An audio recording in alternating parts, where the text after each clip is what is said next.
Greetings gamers, FiOth here, and in this vid I'm bringing you my latest build for Wuchang. It's a 100% madness feathering build using two of the same longswords. Now why did I get into all the trouble to make this? The damage output of this is pretty insane, but it also leads to greater risk because you'll be running high madness. So it is recommended that if you want to use this, you know what you're doing to an extent. Truth be told, I was able to take down some pretty beefy enemies. All the footage you see here is from New Game Plus, where the devs thought that the best idea to go about it was to overbloat every enemy's HP bar to the point where it became ridiculous. You don't want to experience the end game of New Game Plus in this game. But in case you are dealing with it and you're having trouble, your boy is here to provide some levity. I will be breaking everything down from stats to benedictions, the weapons I'm using, and my pendants, so you know exactly what you're dealing with and what to expect. Without further ado, let's get to it. We will start from the impetus repository, and don't be scared, I am pretty high level at the moment. I am 185, but you don't need to be 185 to leverage this. I'm gonna explain what the requirements are, and then you can use whatever you have available, and as you grow your character, keep expanding to make her even more powerful. So we'll go to the left, and once you reach energetic, you go 2 down and 1 to the right to get bone needle feathering. This will increase the feathering damage dealt by a weapon that already has some inherent feathering to it, or add some feathering damage to a weapon that doesn't. In Wuchang, all weapons that bear some elemental characteristic get vastly empowered by using the correct tempering. So this is what we'll be trying to do. From energetic again, go 3 to the left to Skyborn Call 2 and then 1 down. While above 50% madness, you gain increased feathering attack power provided your weapon has feathering attack power. This is a must for this build because you get extra damage no matter what. We will always be playing at full madness. Now from energetic 1 to the right and 1 up, you will find health siphon, while above 90% madness, the final strike of the weapon's light attack combo restarts some HP, which means that you just attack, you complete your combo, and this will heal you to an extent. This can come in clutch, especially when enemies hit hard, because you might recover that extra bit of HP that's required to tank a blow instead of respawning at the shrine. Rising madness and prolonged madness, if you've been killing your adversary, the demon is something you will be able to upgrade by default. We want the reusable item in our inventories to be able to manage madness and keep it high, although there are other ways to increase it, and I will be breaking them down in case you need that information. From that point onward, we're dealing with the long sword tree.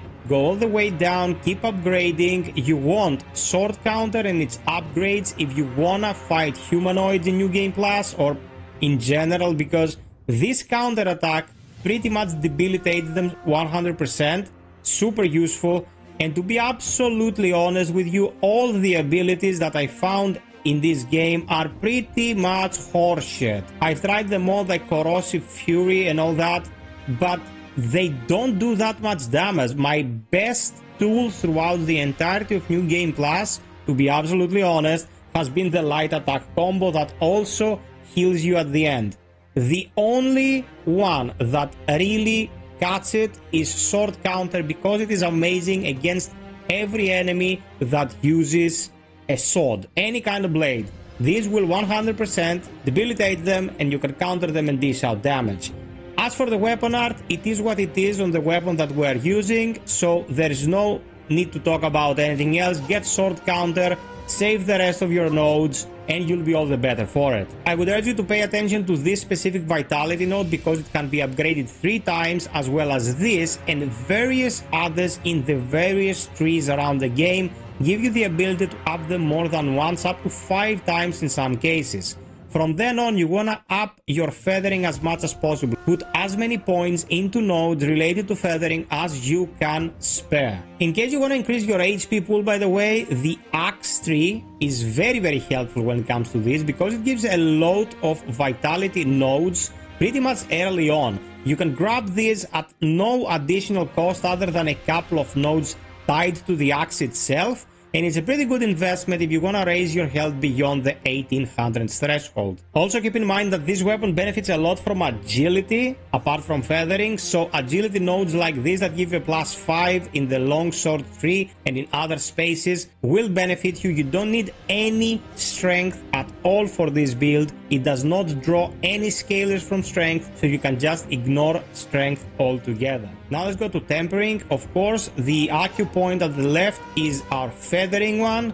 You want one for agility, one for feathering, one for temper, and the other one for continuity. Continuity will increase the duration of tempering, super important against bosses. And of course, the temper itself increases the overall damage whilst tempering is active. Now in Benedictions, I'm using the Serpent Fang twice. You get it from the fairy pier at the very end of the game if you've been following a specific NPC's questline, or you fight that NPC by the pier and he will also drop the Serpent Fang there. I will type the name of this NPC on screen right now so you can check it out in written form so I don't butcher it, and you can look it up. Google's your friend, guys. These videos will become super lengthy, needlessly lengthy, I must say, if I break down where you can acquire every single item, but it's very easy to come across the information, so there you have it. Now for the Benedictions related to these two swords, I go with the following.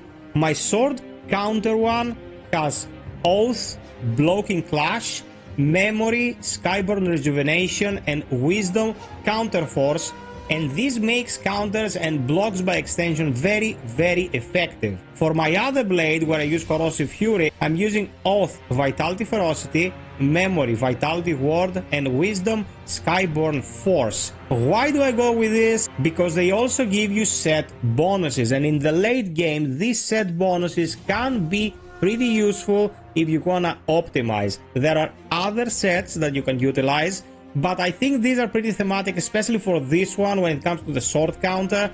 If you're using something else, wanna optimize something else, and so on and so forth, feel free to experiment. These are my recommendations for these particular swords, however. Now, when it comes to our pendants, I'm using the Crimson Pendant, the Twin Infant Pendant, and the Tiger Pendant. This approach allows you to dish out a lot of feathering, a lot of physical damage, and also recover stamina very quickly. I fought a couple of bosses during our last stream with this unequipped, and the difference it makes is unbelievable. The stamina regeneration goes so much slower without this, it's not even funny. You don't want to run out of stamina and be flat-footed during these fights, so I highly recommend Twin Infant and then these two. For general traversal, of course, I also recommend the Lifesteal Pendant, which will give you some health back whenever you defeat enemies. This helps you move through the dungeons without worrying about recovering health using vases or other consumables. Very good, but will not help you against bosses, so you have been warned. Now, when it comes to acquiring and retaining madness, the maddening instance that you are given at the start of the game is pretty much your best tool. You can carry it on your person, can have up to 5 charges, fills 50% of your madness, and keeps it high. But there is an even better way to do this if you die, kill the demonies and reset, or reset for pretty much any other reason. If you are low madness and you go into the shrine menu, you can click invoke, and from here you can purchase items that by purchasing will increase your madness up to max. So I just bought items that I will be using, like the soft rush flowers and the plumed branch.